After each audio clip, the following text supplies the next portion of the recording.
Film Club.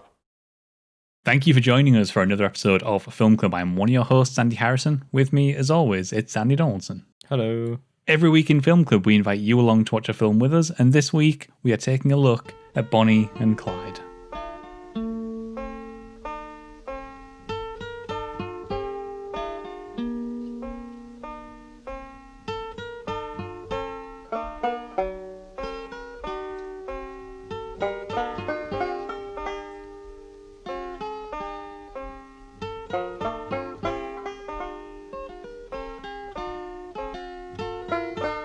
Bonnie and Clyde tells a story of Clyde, who is just come out of prison.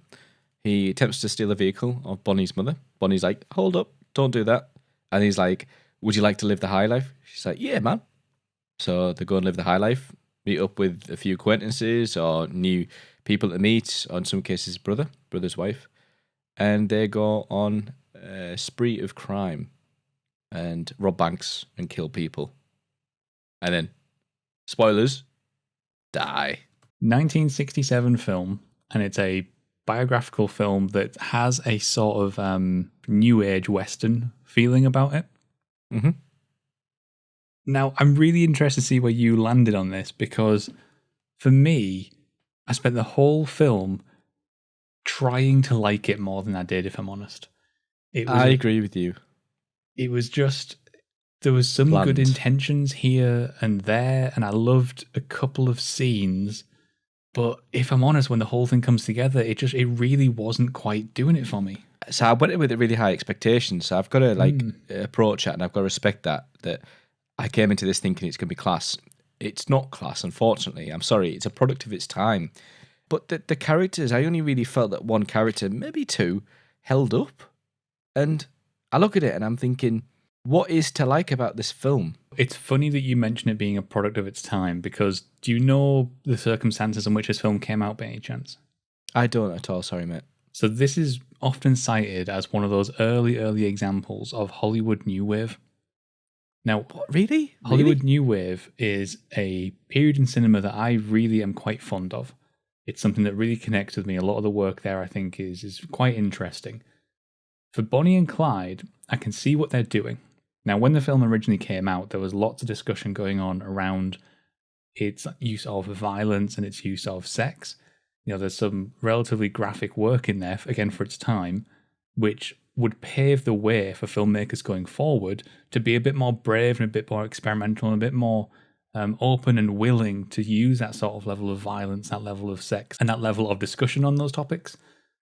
But here, there is a sort of a disconnect, and I think you're right. For me, the characters were a little bit of a problem, and I think part of that might come from the fact that Arthur Penn is sort of trying to create a biographical crime film that discusses the plot moments, like some of the actual events that occurred were his guiding force. Now, clearly, anytime you do a film like this, you don't really know the intricacies of the characters, the actual people behind the circumstances. But all you are left with instead are the facts. You're left with, this happened. And what this film sort of turns into at a certain point is vignettes. Little vignettes of, this happened, and then this happened, and then this happened. And anybody who knows a little bit about script writing knows that you tend to stay away from the use of and then. What you want is, connective tissue.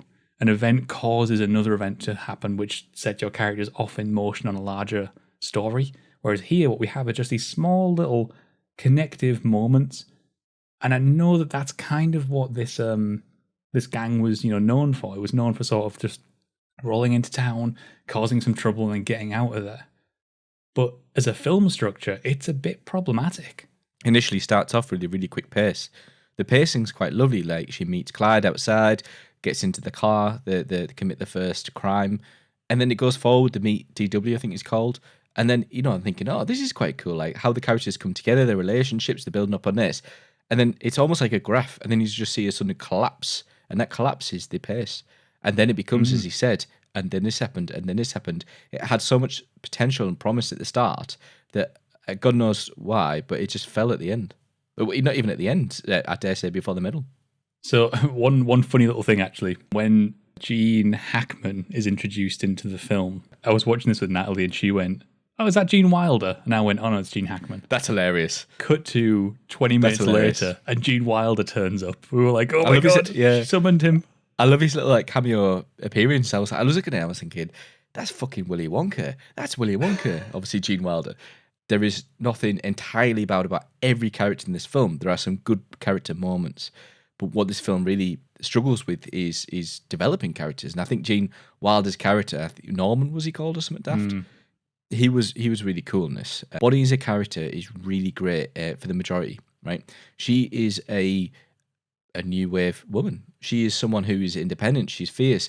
She knows what she wants. She's striving for adventure. She's going there and she's ready to fight against Clyde, but at the same time, she's ready to be with Clyde. She's the absolute antithesis of the character of Blanche, who is horrible. The characterization of Blanche is disgusting. She's just there to wail and scream. But I think this is I honestly, Andy, when I was watching this, I think this is self-referential. And obviously you acting there to New Wave, Hollywood. I think this is him saying, you know, this is Blanche as a character, is what we're used to as women and kind of like they have no characterization. You have Bonnie. Bonnie is superb character to her for the majority. Yeah, she is. She's easily the most developed character in there. I think even when you compare it to Clyde, she comes out a little bit stronger in terms of character dynamic. Absolutely. Just because, you know, you get to spend time with her family and everything. There is that absolutely hysterical scene, though, where Blanche just puts her arms up in the air and starts screaming and running through the police. It's like, it is genuinely borderline slapstick comedy. It's ridiculous. That was the part where I think I fell out. So, a couple of things before we wrap this up. I want to point out that this is another film edited by D.D. Allen. We actually went over D.D. Allen a little bit when we did, let me think, Serpico? Oh, yes. Someone very good. Correct me if I'm wrong, but I think it was Serpico. And then last week we mentioned that this obviously beat out The Graduate for best cinematography. Now, I don't want to get into it too much, but I prefer The Graduate. I'm just going to put my hands up, and I think it's a little better. D.D. Allen did Dog Day Afternoon, not Serpico, but I see where the connection was. Obviously, Al Pacino. Yeah. No, absolutely 100%. The one thing I want to mention about the cinematography was the scenes in the dark towards the latter half of the film. I think they were fantastic. Yeah, it reminded me. It is a good looking film. It's definitely a good. As a whole of this film, did I enjoy it? I'm telling you now, Andy, I won't watch this again. No, same. I was a bit disappointed. Similar to you, I was going in there with a bit of a hope, a bit of an expectation, and it wasn't met. You know, maybe sometime down the line I'll revisit this and maybe it will click, but right now it certainly isn't, unfortunately. It's a shame. It's a real shame. So there is Bonnie and Clyde, and please let us know if you love this film, because we'd love to hear why you like it. We really, really would. But Andy and I will be back once again next week, where we are going to take a look